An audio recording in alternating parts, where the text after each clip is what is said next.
कि कुछ खोकर पाने का मजा ही कुछ और है, थोड़ा रोकर मुस्कुराने का मजा ही कुछ और है। कि कुछ खोकर पाने का मजा ही कुछ और है, थोड़ा रोकर मुस्कुराने का मजा ही कुछ और है। हार तो जिंदगी का हिस्सा है मेरे दोस्त, हारने के बाद जीतने का मजा ही कुछ और है मेरे दोस्त। आप सभी का गुरुकुल आर्मी के इस ऑनलाइन प्लेटफॉर्म पर हार्दिक स्वागत, अभिनंदन। जी हाँ, आज के सेशन को एक बार शेयर कर दीजिए। आज का सेशन बड़ा महत्वपूर्ण इंपॉर्टेंट होगा। जी हाँ, महा एपिसोड करंट जीके और स्टैटिक जीके का इंपॉर्टेंट आज का जो चैप्टर रहेगा, एक बार सेशन को दबा के शेयर कर दीजिए। बड़ा इंपॉर्टेंट चैप्टर आज का रहेगा। आज की क्लास इंपॉर्टेंट रोज सुबह अपनी 7:15 पे आती है, जिसमें एसएससी, दिल्ली पुलिस, आरपीएफ और आर्मी से रिलेटेड सबसे इंपॉर्टेंट जो क्वेश्चंस है वो आपके लिए ब्रह्मास्त्र की तरह काम करेगी। एक बार सेशन को दबा के शेयर कर दीजिए। 12 जुलाई को कौन सा दिवस मनाया जाता है? कि 12 जुलाई को कौन सा दिवस मनाया जाता है? विश्व दुग्ध दिवस, विश्व पर्यावरण दिवस, थल सेना दिवस या राष्ट्रीय सादगी दिवस? तो साहब जी एक बार कमेंट सेक्शन में राइट आंसर बिना किसी देरी के देखते हैं। इसका सबसे पहले राइट आंसर कौन देता है? 4 ऑप्शन आपके सामने। जी बिल्कुल आपका राइट आंसर है गुरुजी, राष्ट्रीय सादगी दिवस मनाया जाता है। ठीक है, राष्ट्रीय सादगी दिवस कब मनाया जाता है गुरुजी? 12 जुलाई को मनाया जाता है गुरुजी। इसके साथ ही 12 जुलाई के अलावा 12 जुलाई में और क्यों प्रसिद्ध है गुरुजी? 1823 में, जब 1823 को, या 12 जुलाई 1823 का सन था, 18 जुलाई 223 को, उसी के दिन महत्वपूर्ण घटना हुई थी। क्या घटना हुई थी गुरुजी? इसी के दिन, आज के दिन भारत में निर्मित प्रथम वाष्प इंजन, कौन सा गुरुजी? वाष्प इंजन। वाष्प इंजन को जलावतरण किया गया था 1823 को। जो प्रथम वाष्प इंजन था उसको आज के दिन, मतलब 12 जुलाई को ही 1823 को, आज के दिन भारत में निर्मित प्रथम वाष्प इंजन युक्त जो भारत का था, जिसका नाम क्या था गुरुजी? डायना। क्या था गुरुजी? जो डायना था। कहां पे किया गया था गुरुजी? इसे कलकत्ता में किया गया था। कहां से गुरुजी? कलकत्ता में किया गया था, जिसे जलावतरण किया गया था। इसके अलावा गुरुजी 2070 में, कब गुरुजी? 1970 में, 1970 में अलकनंदा, 1970 में अलकनंदा में नदी में आई जो भीषण बाढ़ थी, जिसमें 600 लोगों की जान गई थी। कितने लोगों की गुरुजी? 600 लोगों की जान गई थी। 12 जुलाई के ही दिन यह महत्वपूर्ण घटना थी। पहली घटना थी गुरुजी 1823 को, भारत की जो प्रथम वाष्प इंजन था जिसे जलावतरण किया गया था। और दूसरी बात गुरुजी, 12 जुलाई को 1970 में अलकनंदा नदी में जो भीषण बाढ़ आई थी, जिसमें 600 लोगों की जान गई थी। ठीक है, बात करते हैं गुरुजी विश्व दुग्ध दिवस की। तो विश्व दुग्ध दिवस कब मनाया जाता है? एक बार कमेंट सेक्शन में छाप दीजिए बिना किसी देरी के। विश्व दुग्ध दिवस, जी बिल्कुल आपका राइट आंसर है 1 जून को। कब? 1 जून को विश्व दुग्ध दिवस मनाया जाता है। बात करें विश्व पर्यावरण दिवस की, तो वो कब मनाया जाता है गुरुजी? 5 जून को विश्व पर्यावरण दिवस मनाया जाता है। ठीक है, बात करते हैं थल सेना दिवस या आर्मी डे। किसकी? आर्मी डे की। तो आर्मी डे कब मनाया जाता है गुरुजी? 15 जनवरी को। कब मनाया जाता है? 15 जनवरी को आर्मी दिवस मनाया जाता है। जी गुरुजी, बात करते हैं नेक्स्ट क्वेश्चन की, कि किस देश की सरकार ने क्लासों में मोबाइल फोन पर प्रतिबंध लगाने का फैसला किया है? नीदरलैंड, भारत, पाकिस्तान या अमेरिका? तो साहब जी एक बार कमेंट सेक्शन में राइट आंसर बिना किसी देरी की। बड़ा इंपॉर्टेंट क्वेश्चन है, 3 स्टार क्वेश्चन है आपका, कि किस देश की सरकार ने क्लासों में, जो क्लास चलती है उस क्लासों में मोबाइल फोन पर जो प्रतिबंध लगाया है, जो मोबाइल फोन, सेल फोन है, उस पर प्रतिबंध लगाने का फैसला लिया है, वो नीदरलैंड की सरकार ने लिया है, या भारत की सरकार ने, या पाकिस्तान की सरकार ने, या अमेरिका की सरकार ने? तो साहब जी एक बार कमेंट सेशन में, बिल्कुल आपका राइट आंसर है नीदरलैंड की सरकार ने क्लास में मोबाइल फोन ले जाने पर प्रतिबंध लगा दिया है। और भारत में तो यह प्रचलित है, क्लासों में फोन ही चलाते हैं। आगे वाली क्लास में पढ़ते हैं बच्चे आगे वाली लाइन है, और पीछे वाली लाइन में मोबाइल ही चलाते होंगे। हाल ही में किस राज्य के मुख्यमंत्री ने गारंटी बजट पेश किया है? कि हाल ही में किस राज्य की मुख्यमंत्री ने गारंटी बजट पेश किया है? कर्नाटक, राजस्थान, बिहार या पंजाब? देखते हैं इसका सबसे पहले राइट आंसर कौन देता है। जी बिल्कुल आपका राइट आंसर है कर्नाटक। कर्नाटक सरकार के मुख्यमंत्री ने हाल ही में गारंटी बजट पेश किया है। नेक्स्ट क्वेश्चन की बात करते हैं, कि जोधपुर के किस स्टेडियम को स्पोर्ट्स कॉम्प्लेक्स के रूप में विकसित किया जाएगा? लालहर स्टेडियम, अमृतलाल स्टेडियम, सांगा स्टेडियम या इनमें से कोई नहीं। बड़े इंपॉर्टेंट क्वेश्चन है सभी प्रतियोगी परीक्षाओं के लिए। जी बिल्कुल आपका राइट आंसर है अमृतलाल स्टेडियम को जोधपुर के जो स्टेडियम है इसे स्पोर्ट्स कॉम्प्लेक्स के रूप में विकसित किया जाएगा। नेक्स्ट क्वेश्चन की बात करते हैं कि प्रदेश के किस संस्थानों पर जून जुलाई 2023 को या जून 2023 में किसान मेलों का आयोजन किया जाएगा। कि प्रदेश के किन स्थानों पर जून जुलाई 2023 में किसान मेलों का आयोजन किया जाएगा। जयपुर जोधपुर उदयपुर, अजमेर सिरोही उदयपुर या नागौर सीकर चूरू या अजमेर जयपुर जोधपुर। तो साहब जी एक इंपॉर्टेंट क्वेश्चन आज का अति महत्वपूर्ण, देखते हैं इसका सबसे पहले राइट आंसर कौन देता है।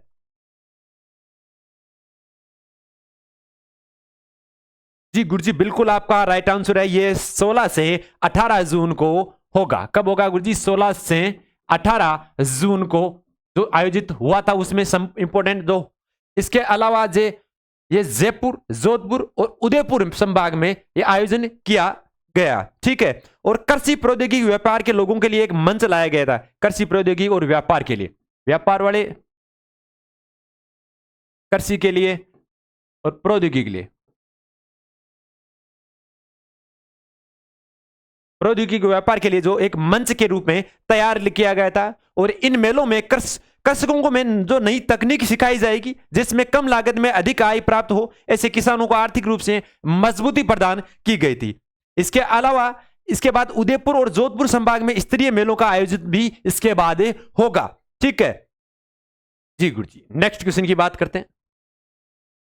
अगला क्वेश्चन है कि हेपेटाइटिस बी वायरस की खोज किसने की थी। ब्लूमबर्ग 1965, निसर, डायमंड या एडवर्ड जेनर। तो साहब जी एक बार कमेंट सेक्शन में राइट आंसर देखते हैं इसका सबसे पहले राइट आंसर कौन देता है।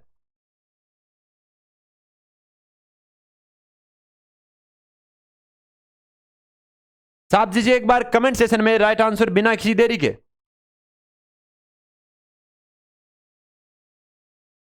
जी बिल्कुल बिल्कुल आपका राइट आंसर गुरुजी, ब्लूमबर्ग 1965 हेपेटाइटिस बी वायरस की खोज की थी, ठीक है जी गुरुजी। इसके अलावा एडवर्ड जेनर ने किसकी खोज की थी गुरुजी? चेचक के टीके की खोज की थी। किसके? चेचक के टीके की। चेचक के टीके की खोज किसने की थी गुरुजी? एडवर्ड जेनर ने की थी। बात करते हैं नेक्स्ट क्वेश्चन की कि पेलाग्रे रोग किस विटामिन की कमी से होता है। फोलिक अम्ल, थायमिन, नियासिन या इनमें से कोई नहीं। तो साहब जी एक बार कमेंट सेक्शन में राइट आंसर बिना देरी के देखते हैं इसका सबसे पहले राइट आंसर कौन देता है।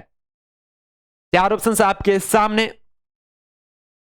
जी बिल्कुल बिल्कुल आपका राइट आंसर है गुरुजी, पेलाग्रे रोग जो विटामिन नियासिन की कमी से होने वाला रोग है जी गुरुजी। थायमिन को होता है गुरुजी विटामिन बी से। एक कौन सा होता है गुरुजी? Retinol, B thiamine.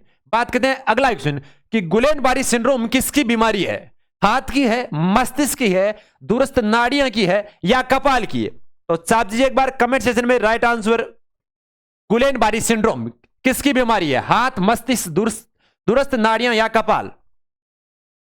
जी बिल्कुल आपका राइट आंसर है दूरस्थ नाड़ियों का गुलेन-बारी सिंड्रोम जो बीमारी है जी गुरुजी। कपाल कहां होता है गुरुजी? मस्तिष्क में होता है। और मस्तिष्क का जो ऊपर वाला पार्ट होता है जो कपाल होता है जिसमें 8 अस्थियां होती है। एग्जाम में कल सीआरपीएफ में पूछा गया क्वेश्चन था जी गुरुजी। बात करते हैं नेक्स्ट क्वेश्चन की कि थायराइड की आत्महत्या किसको कहा जाता है। घेंगा, हाशिमोटो या जीरोथैलेमिया या हेजा।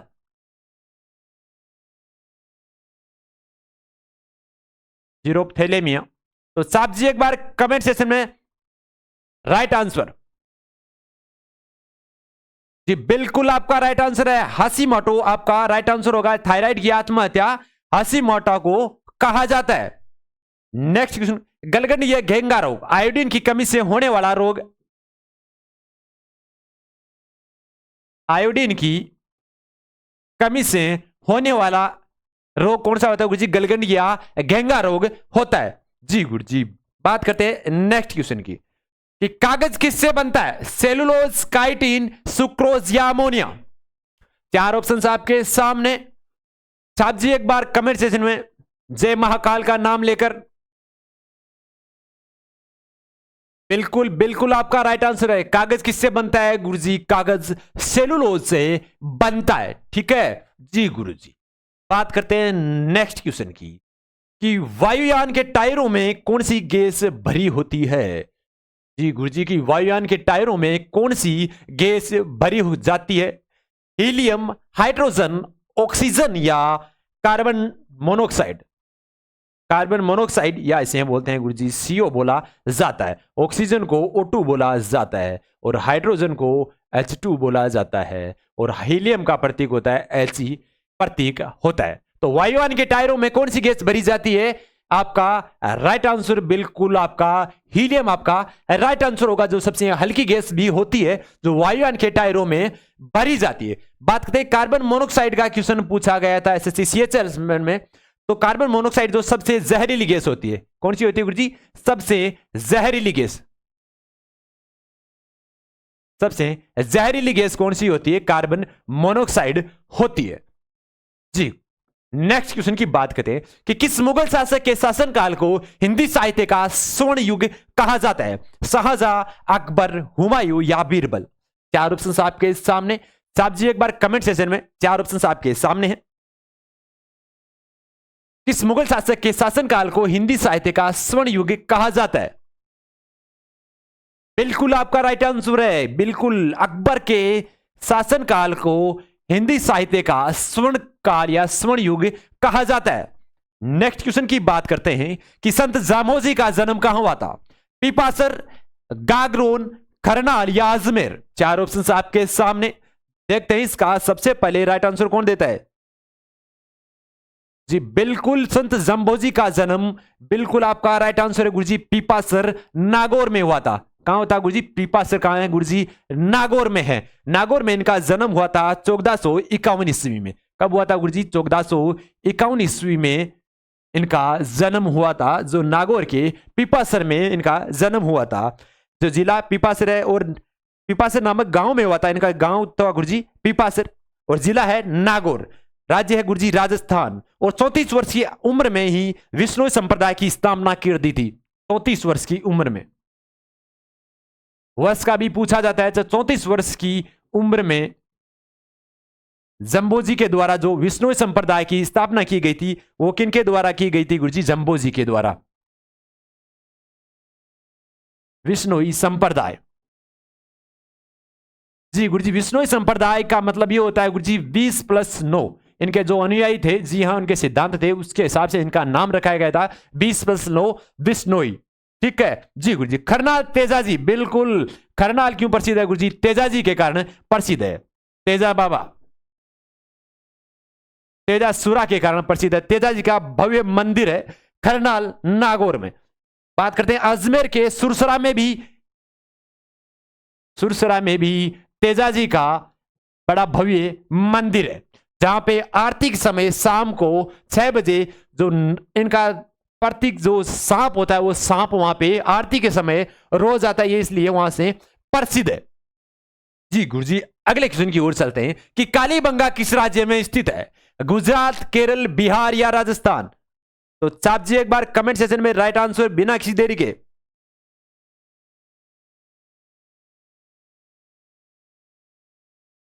बिल्कुल बिल्कुल राइट आंसर है आपका कालीबंगा गुरुजी राजस्थान में स्थित है, जहां से हड़प्पा सभ्यता के भी साक्ष्य मिले हैं। किसके गुरुजी? हड़प्पा सभ्यता के भी साक्ष्य मिले हैं। हड़प्पा सभ्यता उसके भी साक्ष्य मिले हैं राजस्थान में कालीबंगा से। जी गुरुजी इसके अलावा यहां से जो प्राप्त साक्ष्यों से जूते हुए खेत के साक्ष्य भी मिले। किसके गुरुजी? जूते हुए खेत के। यह भी पूछा जाता है, जूते हुए खेत के साक्ष्य कहां से मिले हैं गुरुजी? कालीबंगा से मिले हैं और कालीबंगा राजस्थान में स्थित है। इसके अलावा अग्निवेदिकाएं भी मिली है। क्या मिली गुरुजी? अग्निवेदिकाएं। अग्निवेदिकाएं वो भी कहां मिली है? वो भी कालीबंगा में साक्ष्य मिले हैं अग्निवेदिकाओं के और हड़प्पा सभ्यता के और जुते हुए खेत के साक्ष्य मिले हैं राजस्थान के अंदर कालीबंगा सभ्यता। अगले क्वेश्चन की ओर चलते हैं कि जल का जो अधिकतम घनत्व होता है वो कितना होता है? तो छाप दीजिए एक बार कमेंट सेशन में राइट आंसर। देखते हैं इसका सबसे पहले राइट आंसर कौन देता है? 4 degree centigrade, 100 degree centigrade, 0 degree centigrade या 1 डिग्री सेंटीग्रेड। छाप दीजिए एक बार कमेंट सेशन में राइट आंसर बिना किसी देरी के। जी बिल्कुल छाप दीजिए। जी बिल्कुल मेरे लाडले, तेरा राइट आंसर है जल का अधिकतम घनत्व है 4 डिग्री सेंटीग्रेड पे होता है। ठीक है जी गुरुजी, जब जल का घनत्व होता है गुरुजी 0 डिग्री से स्टार्ट होता है और 100 तक होता है और 100 पर उबलने लग जाता है, 100 डिग्री पे उबलने लग जाता है और 4 डिग्री सेंटीग्रेड पे जो घनत्व होता है वो घनत्व सबसे ज्यादा होता है। ठीक है जी गुरुजी। कैसे होता है कि 0 डिग्री सेंटीग्रेड जब जल होता है, इस जीरो जल पे जब 0 डिग्री सेंटीग्रेड पर यह जल होता है तो इसको जब गर्म किया जाता है, जब इसको गर्म किया जाता है तो जब तक 4 डिग्री सेंटीग्रेड होता है तापमान, तब तक तो इसका आकार बढ़ता है। जल का आकार 0 से 4 तक तो बढ़ता है और 4 डिग्री जैसे ही हो जाता है, 4 डिग्री होने के पश्चात इसका वापस नीचे की ओर आने लग जाता है। ठीक है, 4 डिग्री सेंटीग्रेड तापमान हो जाता है जैसे ही जल का, उसके बाद इसका आकार वापस कम होने लग जाता है। तो इसका आकार जो आरेख बनता है वो कैसे बनता है गुरुजी? उल्टा वी आकार का बनता है। ऐसा आप याद रख सकते हो। 4 डिग्री सेंटीग्रेड, 0 डिग्री सेंटीग्रेड और 100 डिग्री सेंटीग्रेड। 100 डिग्री सेंटीग्रेड पर जो जल है वो उबलने लग जाता है और 4 डिग्री सेंटीग्रेड पर सबसे ज्यादा घनत्व होता है। जी गुरुजी, ये आपका जो सबसे इंपॉर्टेंट चैप्टर था। इसके बाद आगे की बात करते हैं।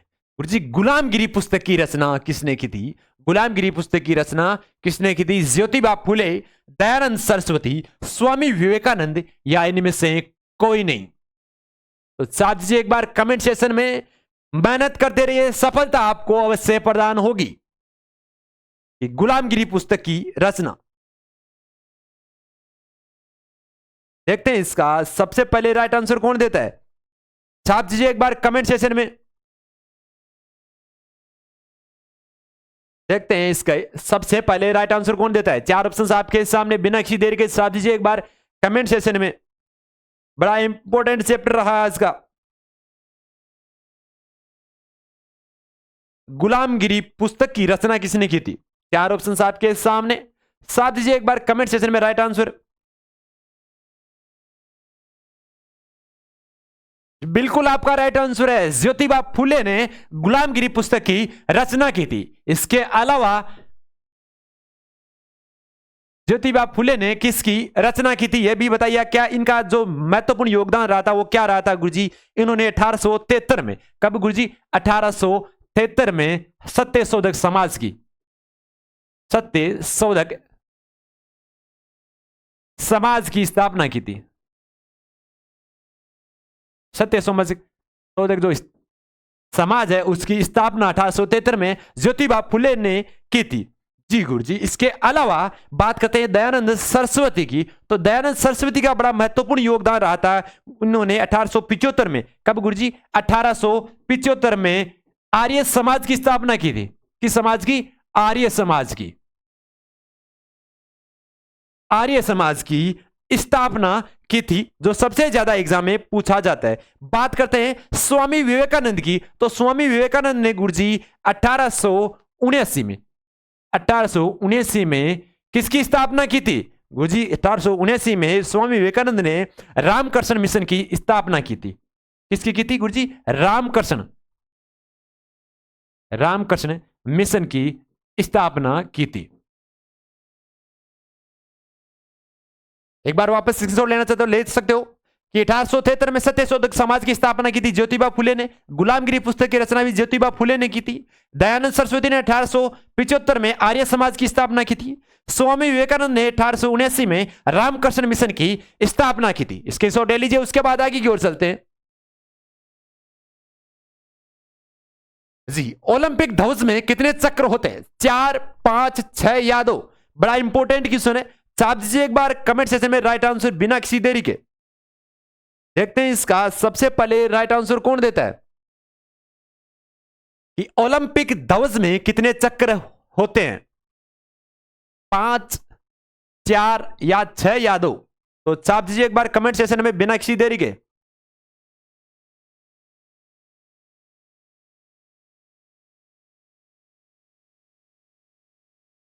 जी बिल्कुल बिल्कुल आपका राइट आंसर है। 5 चक्र होते हैं ओलंपिक धनुष में। जो कितने चक्र होते हैं गुरुजी? उसमें 5 चक्र होते हैं, या 5 ओलंपिक रिंग बने होते हैं, जिसमें 1913 में अंतरराष्ट्रीय ओलंपिक समिति की स्थापना पीरे डी कॉर्बेट नाइन के डिजाइन ने किया था, जिसमें 5 अलग अलग रिंग दिखाए गए थे, जिनमें एक तो नीला था, एक नीला होता है, नीले कलर का चक्र होता है, एक पीला होता है, एक नीला रंग का होता है, एक पीले रंग का होता है, एक काला होता है, एक काला होता है, एक हरा होता है, एक लाल होता है।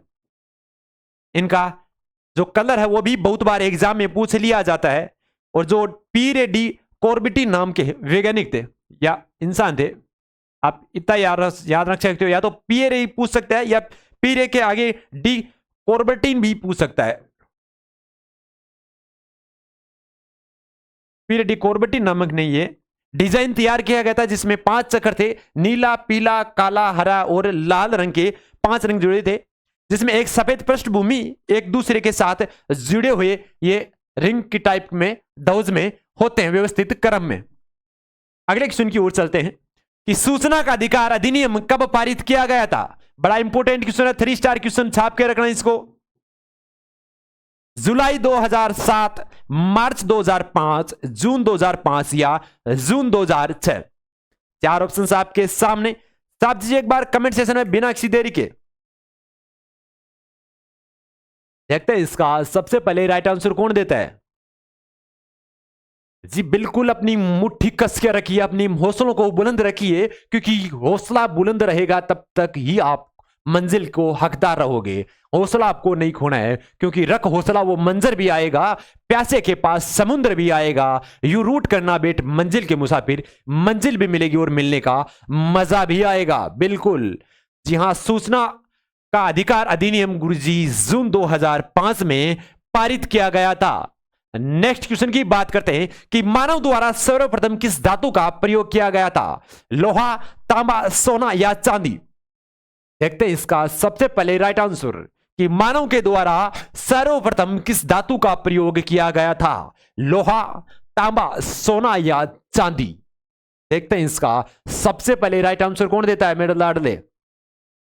जी बिल्कुल, कुछ खोकर पाने का मजा ही कुछ और है, थोड़ा रोकर मुस्कुराने का मजा ही कुछ और है। हार तो जिंदगी का हिस्सा है मेरे दोस्त, हारने के बाद जीतने का मजा ही कुछ और है। एक हार से कोई सिकंदर नहीं बनता और एक जीत से कोई महान ही इंसान नहीं बनता। मानव के द्वारा सर्वप्रथम किस धातु का प्रयोग किया गया था गुरुजी? तांबा का सर्वप्रथम मानव के द्वारा किया गया जो धातु का प्रयोग था। बात करते हैं नेक्स्ट क्वेश्चन की कि इंडिका नामक पुस्तक किस लेखक द्वारा लिखी गई थी? कि इंडिका नामक जो पुस्तक है वो किस लेखक के द्वारा लिखी गई थी? कौटिल्य, विशाखादत्त, मैग्नेस्थनीज या स्टाइलिस? तो साफ दीजिए एक बार कमेंट सेक्शन में राइट आंसर बिना किसी देरी के। देखते हैं इसका सबसे पहले राइट आंसर कौन देता है। साफ दीजिए एक बार। हार जीत जिंदगी का एक पहलू है, तो इससे घबराए नहीं। इंडिका नामक पुस्तक किस लेखक के द्वारा लिखी गई थी? कौटिल्य, विशाखादत्त, मैग्नेस्थनीज या स्टाइलिस? तो साफ दीजिए एक बार कमेंट सेक्शन में बिना किसी देरी के। बिल्कुल बिल्कुल, इंडिका नामक पुस्तक मैग्नेस्थनीज नामक इंसान के द्वारा लिखी गई पुस्तक थी, जो सबसे इंपॉर्टेंट है एग्जाम की दृष्टि से, सभी एग्जाम प्रतियोगी परीक्षाओं की दृष्टि से।